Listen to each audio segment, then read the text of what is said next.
E aí, gente, voltamos aqui ao vivo. Esqueci de conectar, botei para carregar um pouquinho.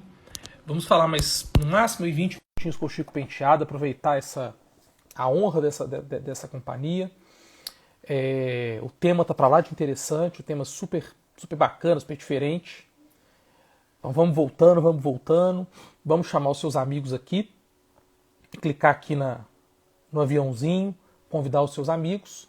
E vamos bater mais um papo de 15, 20 minutos aí no máximo. Só porque eu quero fazer uma ou duas perguntas para eles. É a chance que vocês têm de trazerem mais algumas perguntas nesse nosso bate-papo sobre ufologia. É um tema muito interessante. A gente está conversando com uma das principais autoridades no assunto, que é o Chico Penteado, que, como eu disse, já teve no Jô, já teve na Fátima Bernardes e já teve em praticamente todos os canais de televisão. Deixa eu puxar ele aqui. Aí, ele já me pediu, ele já tá fera. Daqui a pouco ele vai começar a fazer live aí e o Instagram vai ficar pequeno. Estamos conectando. E aí o pessoal vai chegando, vai convidando. E aí, Chico, só mais 20 minutinhos, não vou tomar mais seu tempo. Você também pode ser meia hora, se você quiser. Ótimo, show de bola. Melhor ainda. Você estava contando pra gente, quando a gente falava ali sobre a questão do tempo, do espaço, você veio perguntar sobre o Malaysian, o voo, e sobre o princípio da não interferência, né? E aí o Instagram avisou que em 2 minutinhos ele ia nos derrubar, a gente deu essa pausinha. Então você estava dizendo que para eles não é interessante pegar a gente. Quando eles querem pegar, eles então pegam, né? Não justifica. A lógica é aí que tá. A gente tem que se fundamentar. As pessoas perdem o pé porque elas vão no sensacionalismo, elas não vão pela ufologia. Existe uma ufologia casuística, existe uma ufologia baseada em fatos, entendeu? Então, assim, essa ufologia ela é lastro para a gente entender as coisas.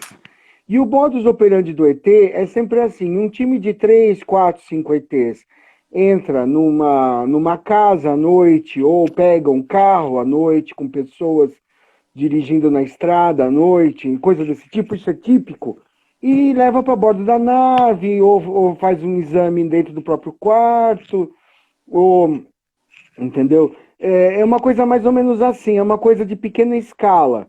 Às vezes ela pega às vezes numa noite ela pega várias pessoas, já foi falado muito de avistamento, abdução múltipla, várias crianças ou pessoas que não se conheciam, mas que depois se encontram na mesma vizinhança, vamos supor, e fala assim, meu vizinho, já vi esse homem em algum lugar, e aí ele lembra que foi abduzido junto, né? Então, por exemplo, essa baciada de pegar um avião com todo mundo dentro não tem muito sentido no meu entendimento, né? Eu sei que em ufologia tudo é possível, mas existe o improvável, existe o que não é padrão, né? É como se você, por exemplo, em criminalística, você vai analisar um ladrão. Como é que é o modus operandi do ladrão? Ele para a pessoa à noite, na esquina, o carro, tal, armado, tudo que. Ele pode assaltar os outros vestidos de mulher? Pode, mas não é padrão. Então, por exemplo, tem certas coisas que não são padrão, né? Então, esse Malaysian Airlines sai um pouco fora da curva da ufologia. Né? É claro que existe o Triângulo das Bermudas, né? Que é outra história, que os aviões caem ou entram supostamente num vórtice Mas de ele é um campo magnético, ou não? É um campo magnético. Ou talvez o Malaysian Airlines tenha caído numa dessas e desaparecido, seja ou ejetado para fora do planeta, ou ido para o centro da Terra, para o fundo do mar, ou sei lá, entendeu? Que é o que acontece no Triângulo das Bermudas. A gente não sabe se vai para dentro de um outro portal dimensional, como teve o experimento Filadélfia, né, do barco que foi teleportado com os marinheiros dentro, e foi um desastre. Então, Conta assim, por isso exemplo, pra gente, o que foi? Foi um experimento dos extraterrestres? É um experimento americano, baseado no Einstein, no Oppenheimer. Eles pegaram um barco e criaram um teleporte, vamos supor, a 500 metros ou alguns quilômetros no mar, teleportar literalmente um barco para outro lugar. E foi bem sucedido o teleporte, o barco desapareceu e reapareceu em outro lugar. Só que, na hora do teleporte, os objetos se interpenetraram. Então tinha marinheiro pela metade dentro do navio, assim, cortado. Outros estavam assim queimados pela radiação. E os que sobreviveram, né, que ainda não estavam, não morreram dessas formas terríveis, estavam enlouquecidos, entende? Então, assim, o experimento foi um sucesso, mas como ele foi feito com humanos, né, ele teve consequências desastrosas, né? Depois eles falaram que os marinheiros morreram em missão e tal, né? E esse é o famoso experimento Filadélfia, do SS Eldridge, que era o nome do barco que foi usado nesse experimento. Tinha lá Porque os extraterrestres, eles não fazem exatamente uma viagem, eles fazem um teleporte. Para poder vencer Eles essa desmancham distância. a matéria, eles dissolvem a matéria deles e rematerializam em outro lugar. Só que eles sabem fazer isso, entendeu? E o humano foi tentar fazer isso e deu merda, virou... tinha cara assim, pela metade... muitas fusões, assim, por exemplo, eu acredito que se na hora, eu penso, né, eu não sou o Einstein, que na hora que se algum deles se moveu, e na hora que se moveu, ele mudou de posição com relação à parede do navio, né, então ele ficou cortado pela metade, foi terrível, né, o SS Eldridge foi um grande desastre, foi uma tragédia, e é um caso abafado, né? Mas praticamente é como o Roswell, né? Aquele segredo público. Todo mundo, é segredo, mas todo mundo já sabe. E aí, né? assim, voltando ao Triângulo das Bermudas, ali a ufologia entende que ali é uma área que tem a ver com UFOs ou é realmente uma questão magnética mesmo, de magnetismo da Terra? Existe uma anomalia magnética lá, e parece que a gravidade é mais fraca lá. Então seria um ponto bom para a entrada do UFO, né? Eu particularmente, eu vou falar de mim, eu não sou Deus da verdade e nem sei, e nem sou um super militar nem nada. Eu vou falar o que eu acho hoje, que o Triângulo das Bermudas é um ponto de entrada muito bom para o UFO, para ele entrar com mais facilidade no planeta Terra. Então se vê muito UFO ali. Mas eu não acho, por exemplo, que ou tem uma base de UFO ali que pega todos aqueles barcos e aqueles aviões, talvez. Eu acho também que talvez os ETs, eu também acho também que os ETs às vezes têm um lado generoso de salvar alguns aviões que estão caindo ali. Porque a gente sabe que a Apollo 13, por exemplo, foi um desastre e ela tinha tudo para os caras não voltarem. Não, para dar errado. Voltarem. Para dar errado. Dá mais errado que já Apollo 13, o número 13, né? Apollo 13 foi tem até um filme com o Tom Hanks. Tem, os Apollo caras 13. conseguem voltar, aquela tragédia, mas os caras voltam. Mas é mentira, eles não conseguiriam voltar. Entendeu? Quem pôs eles de volta na Terra foram os ETzinhos. Eles pegaram os ETzinhos, pegaram e puseram a gente dá uma carona, arrasta essa coisa até perto da Terra e joga. Entendeu? Porque, na verdade, não havia tecnologia, né, com tanto erro, né, deu tão errado, não havia tecnologia para pôr de volta. Entende? Então, por exemplo, se fosse hoje, talvez, mas naquela época que a Apollo 13 tinha que fazer a sua reentrada, ela estava toda lascada, eles iam morrer lá em cima. Entendeu? Os ETs, eles são muito engraçados, eles têm um certo senso de humor, né? Dizem que no caso da Apollo 11, né, que o Neil Armstrong desce lá fala lá, um pequeno passo para o homem, um grande passo para a humanidade, diz que ele estava fazendo cocô nas calças, né? Porque tinha um monte de nave em volta, olhando, e os ETzinhos assim, né? Então, assim, ele falava assim, aplaudindo, dando risada, sei lá, né? E aí até eles receberam dizem, né? Dizem, né? Um telegrama enigmático, parabéns por cortar o seu cordão umbilical, né? Quer dizer que era a primeira vez que a Terra saía, de fato, da dependência da dependência absoluta da Terra. A primeira vez que ele pisava num outro orbe, né? Que nem fosse a Lua. Então eles assistiram aquilo como um evento histórico e foram lá assistir. Entendeu? Então o cara filma só de um lado. Então eles tiveram a bondade de fazer um sistema anfiteatro, meio círculo, para o cara filmar atrás. Entendeu? Pôr a bandeira. E eles todos assistindo a encenação. Então o E homem se chegou na aconteceu Lua algum... mesmo, eu ia te perguntar isso. sim, sim. Não é tão Aquela difícil, gente. história de que a bandeira não apareceu, que ela estava balançando, ela ter caído, aquelas histórias todas de conspiração. Não, Mas é a inércia. No momento que o indivíduo move a bandeira, ela balança, mesmo que não tenha vento. Você pegar um tecido num quarto sem vento e mexer, o tecido vai mexer. Entendeu? E lá você tem baixa gravidade, então as coisas ficam meio assim, né? Tem que entender. Eu tenho certeza que o homem foi à Lua. Eu acho assim. você As dizia que é pessoas querem fácil, que não é insistir. difícil. A Lua está na nossa tecnologia de troglodita terrestre, a Lua está 4 dias de viagem. Entende? Leva 4 dias para chegar na Lua. Você vê a Lua da Terra, você vê as crateras da Terra com uma câmera fotográfica em zoom. Verdade. Ela não é tão longe assim, não é? Por que seria tão fabuloso assim? Você me dizer que o homem foi a Saturno, aí eu vou falar, não, entendeu? Não há tecnologia para isso. Por exemplo, aquele negócio de colonizar Marte, eu dou risada, entendeu? Porque as pessoas falam como se Marte fosse um pouquinho mais longe, mas Marte está a 6 meses da Terra. Então você de 4 dias, para você manter um astronauta 4 dias dentro de um foguete, custa milhões de dólares. Para você manter ele 6 meses, entendeu? Você precisaria, sei lá, multiplicar 10 milhões de dólares por 6 meses, entendeu? Por E 180 são 6 vezes. para ir e 6 para voltar.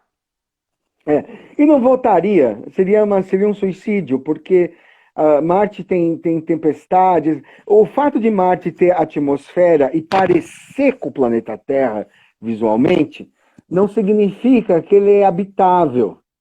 Entendeu? Titã parece com a Terra e é amônio puro, aquela atmosfera deles. Então, por exemplo, Marte parece um pouco com o deserto do Arizona, né? Mas, na verdade, a Lua, como ela não tem atmosfera, explicitamente ela não é habitável para a vida humana. Mas o Marte dá uma ilusão dele ser habitável, mas a atmosfera de Marte é uma casquinha de ovo, de gases tóxicos. Entende? É a mesma coisa que não ter atmosfera. Então, por exemplo, não há vantagem nenhuma. Eu digo assim, por exemplo, eu falando assim, não sou cientista, mas como se fosse. Construir uma base humana na Lua é muito mais viável do que construir em Marte. Vamos construir uma cidade na Lua para astronomia, para estudos, para usar como trampolim para visitas a outros planetas. Na Lua, Marte é inviável. Primeiro, porque é distante demais. A nossa tecnologia, as nossas naves são lentas demais, caras demais, e não tem vantagem nenhuma. Tem tempestades de areia imensas, tem tempestades de vento, é irrespirável. O solo de Marte é tóxico. Qualquer planta que crescesse em Marte seria muito mais venenosa do que na Lua. Okay. Entendeu? Então, assim, é uma fantasia. Por que não fizer? Eu me pergunto assim, será que ninguém se pergunta por que não existe uma base humana na Lua? Né? Por que existiria em Marte? Sabe por que não existe uma base humana na Lua? Sabe por que não existe uma base humana na Lua? Porque tá cheio de ET lá. E para você construir uma base humana na Lua, você tem que admitir os ETs. A existência dos ETs. Porque tem tanto ET lá, eles não têm problema de atmosfera, porque eles constroem as bases subterrâneas. Eles escavam a rocha sólida e fazem uma cidade lá dentro. Então, para eles estar na Terra, ou estar na Lua, ou estar em Júpiter, Mesma ou no coisa. tanto faz. Qualquer coisa que seja sólida, rochosa, né? Seja Io, Europa, Titã, Ganímedes, Marte, a Lua Phobos, Aqui no Marte. nosso sistema solar, a gente não tem um outro planeta com habitantes. Não, planetas, mundos sólidos têm bases de ET. O lado escuro da Lua, por exemplo, chinês é danado, né? Por que eles foram pro lado escuro da Lua? Né? Porque o lado escuro da Lua é uma verdadeira Nova York. Tá cheio de base de ET.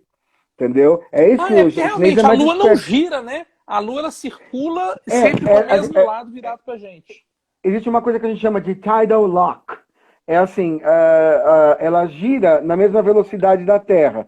Então, por exemplo, quando você vê o lado claro, é o lado que você vê o lado claro, é o lado que virou para a Terra sempre. Vamos dizer assim, imagina como se ela girasse assim e você só vê um lado, entende? Entendi. Então a gente Ela não vê gira o assim. que ela é. Ela não é. O que a gente chama de lado escuro da Lua não é escuro, tá? Ele tem dia É a também. Times Square É, dos ETs.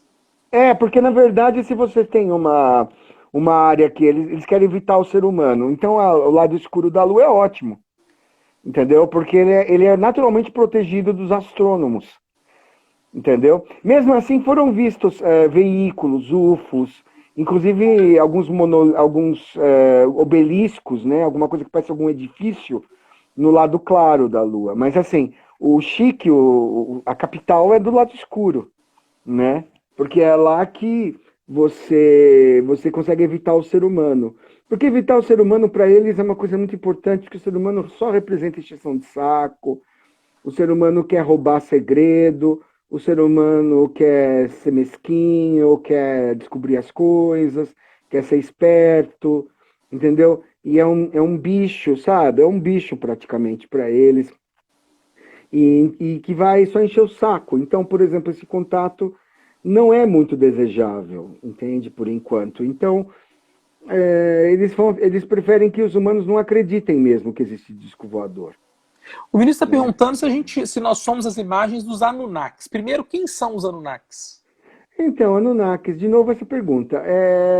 Anunnakis são os criadores do mundo segundo a mitologia suméria.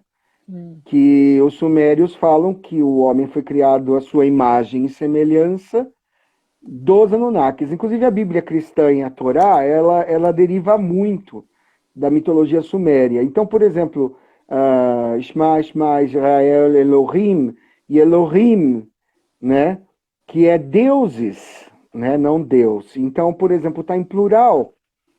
Então, por exemplo, na verdade, existe na antiguidade babilônica, na antiguidade mesopotâmica, a crença de que o homem foi criado por deuses que fizeram a sua imagem e semelhança. E na mitologia suméria, Verdade.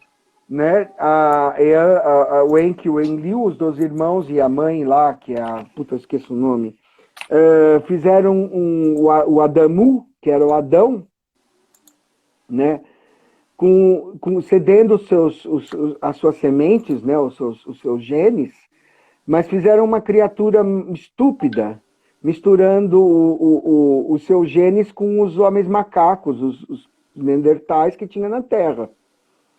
E criaram o Homo sapiens. Ou seja, o Homo sapiens é uma mistura do hominídeo nativo com eles, para dar uma coisa menos inteligente que eles, mas ainda capaz de acatar ordens. E esse ser, o Adamu, foi o primeiro Lulu. Lulu era o escravo, porque eles queriam produzir escravos. E essa classe escrava, ela era basicamente para minerar, porque os Anunnakis, eles também tinham suas classes sociais, e os Anunnakis de classe social baixa fizeram uma espécie de greve, porque eles não queriam mais viver nas minas da terra, cavocando a terra para obter os minerais. Então, o Enki, o Enlil e a mãe, que eu esqueço o nome, acho que é Inanna, fizeram no panteão sumério, né, e que faz todo sentido, segundo o Zacarias Sitchin, que traduziu isso daí, se a tradução é fidedigna é outra história. E eles fizeram uma mistura do hominídeo com os genes deles para criar uma espécie inferior, que seria o humano atual, né? E que eles chamavam de Lulu, são os nossos Lulu, nossos escravos, e que vão dar origem depois à civilização suméria, né?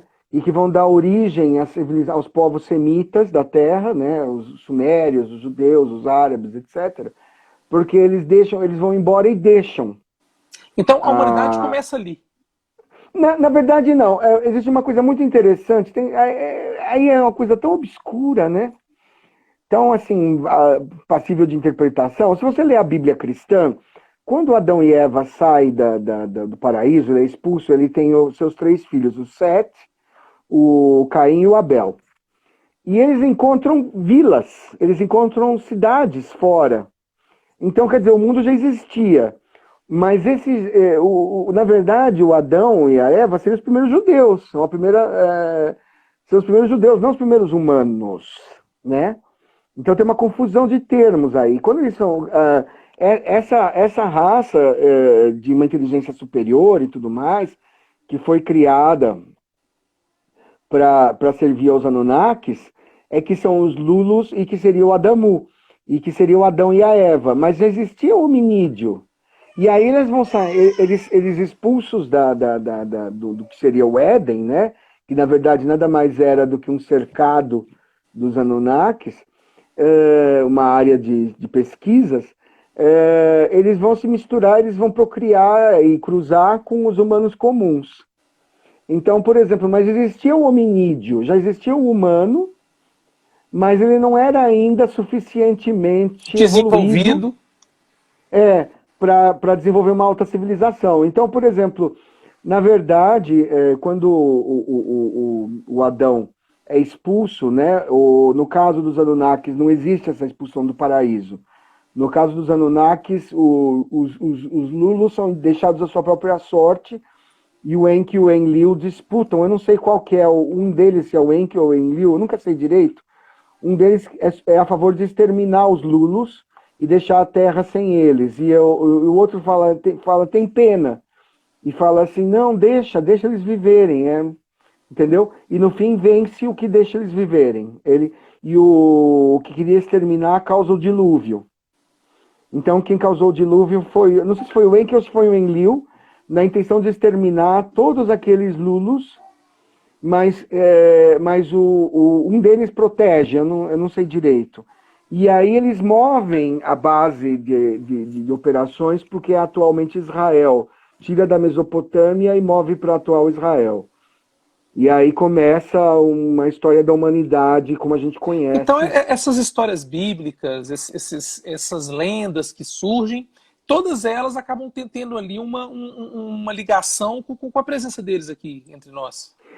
Se o Zacarias Sitchin, que era judeu, se o Zacarias Sitchin tiver certo, o judaísmo é uma versão distorcida do mito Anunnaki. Entendeu? A Gênesis, né? Não estou falando das leis judaicas. Claro. Por exemplo, estou falando assim, a criação do mundo, a partir de um Adamu que é expulso por Yahvé do paraíso, e aquela família primordial sai para fora do Éden e começa a se misturar com os comuns, né? Eu também não sou judeu, então não sei muito bem. Seria uma distorção da ideia do Enki, o Enlil e os seus Lulus. Para quem quiser ler isso, tem um excelente livro, 12º Planeta, do Zacarias Sitchin, que é onde está explicado tudo isso. Ele também explica que os sumérios falam da formação da Lua, que a formação da Lua foi da colisão de Marduk, né? Teve planeta que colidiu e bateu na Terra e caiu e formou a Lua, que hoje em dia é cientificamente comprovado que é verdade. Né? Hoje em dia a gente praticamente tem certeza que a Lua foi o resultado de um planeta menor que bateu na Terra, isso nos primórdios da formação do planeta, antes de haver vida, então a gente não estaria aqui. Bateu um planeta na Terra, quebrou a Terra, arrebentou a Terra, uma parte da Terra, e ele se arrebentou completamente. Os fragmentos desse pequeno planeta que voltaram a se juntar formaram a Lua. Por isso que a nossa Lua é desproporcional. Ela é toda... Não, ela é maior do que ela deveria ser. Porque a Lua da Terra é a maior Lua do Sistema Solar. Com relação... por exemplo, as luas de Júpiter com relação a Júpiter são pequenininhas. Mas a Lua da Terra, ela é quase um quarto do tamanho da Terra. E isso é anormal. Porque, na verdade, ela é um planeta que destroçou. Então, porque assim, quando um planeta bate no outro, o debris, né, o entulho, ejeta e fica em órbita. E depois ele começa, como ele está em órbita, ele começa a se aglutinar novamente. Aí forma um satélite. Outros corpos, no caso a Lua, né? O Caio está perguntando aqui se aquele programa da televisão Alienígenas do Passado é legal, é de confiança? Sim, é muito bom, é sério, né? É bem clássico, né? é bem baseado no Daniken, no Sitchin, Chico, para a gente né? encerrar, eu queria que você desse para a gente umas dicas dos seus livros, se alguém quiser aprofundar, o que é legal estudar, ler, pesquisar, assistir. Eu já anotei Lógico. aqui o Intruders, de 92. O que mais que você acha legal? O Intruders, o livro A Vida Secreta, do David Jacobs, eu considero um dos melhores livros de ufologia. Sequestros Alienígenas, do professor Mário Rangel, também é um excelente livro de casos brasileiros. Tem o 1 e o 2, é da Biblioteca UFO. Tem alguns livros muito bons do professor John E. Mack, Abduções Alienígenas. Agora, eu não sou muito de ler livro mais, por causa que eu tenho problema de cansaço na vista. Eu tenho meu livro, Conversando com os Reptilianos, quem quiser ler, o download é grátis, Conversando com os Reptilianos, procura lá, PDF grátis, tem. Eu tenho meu canal YouTube. Agora, onde procurar ufologia? Tem um bom canal hoje em dia, que é o OVNI Hoje, é um canal de informações, né? Esse OVNI Hoje é muito rico, né? E eu não sei, depende muito de que lado você quer levar a ufologia, né? Se você quer mais pro lado de estudar contatos e tal. Mas a única coisa que eu digo para as pessoas é assim, não acreditem em tudo, entende? 90% é maionese, 90% é mentira, essa coisa do Ike, do Collier, é tudo uma maluquice, não isso é uma baixa ufologia, vamos dizer assim, né? Uma ufologia infundada. Aqui, o Vina está perguntando, falou que a gente não pode deixar de, se você puder falar naturalmente, Claro, da claro. experiência de ter sido levado para o mundo reptiliano. Você chegou a Foi falar? muito breve. Então, tá no livro, eu conto que eu vou para uma base e a fêmea tá lá, com cara de dinossauro, e olhou para mim e falou assim, é muito triste ver você aqui, eu queria ver a sua verdadeira beleza, né? Ela me mostra um espelho e eu me vejo como um réptil, e falou assim, a gente está esperando você partir desse mundo horrível para voltar para nós e tal. Mas assim, isso tem no livro, mas assim, foi uma situação astral.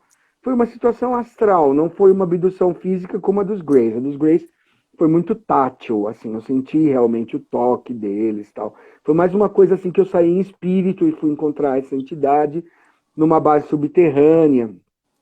Mas eles não deixam saber muita coisa sobre... não é dado saber muita coisa sobre a sociedade ou a cultura. Detalhes. Não é dado, porque não é dado eu sair por aí falando. É uma coisa para eu descobrir depois. Cara, Entende? vai ter Também muita para mim. gente sem dormir essa noite, eu tendo pesadelo, viu? Que bobagem. Mas isso aí não pega ninguém que... Olha, isso aí não pega ninguém que não tenha nada a ver. Entendeu? Se você foi, é porque você tem um pé nessa coisa. Não se preocupem. Cara, eu quero te agradecer demais. A conversa foi sensacional. Quando eu fechei a primeira conversa, apareceu para mim lá. Quase 400 pessoas entraram e saíram assistindo a gente.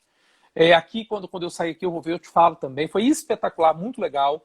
Eu vou baixar esse vídeo depois, eu te mando o link para caso você queira assistir ou passar para alguém. Quero divulgar também. Muito tempo. Não, espero que você tenha gostado da experiência do Instagram. Eu gosto muito você conduziu muito bem. Instagram. E que possa fazer mais lives pra gente no Instagram pra gente acompanhar também. A primeira vez que eu faço isso, não tinha costume, não. Mas muito obrigado. Gostei muito, achei muito bem conduzido. Não teve... Tem gente que fica me cortando. Não, eu posso te ouvir, eu sou um bom ouvinte, até porque o assunto é interessante, não dá vontade de parar. Obrigado, muito obrigado. Dá vontade de parar. Chico, valeu demais, muito obrigado. Boa noite para você. E eu vou colocar esse vídeo depois no YouTube, nós vamos seguir te acompanhando, vamos nos falando. Muito obrigado, boa noite. Valeu. Um abração e bom descanso, obrigado. Você também, boa noite. Tchau. Tchau.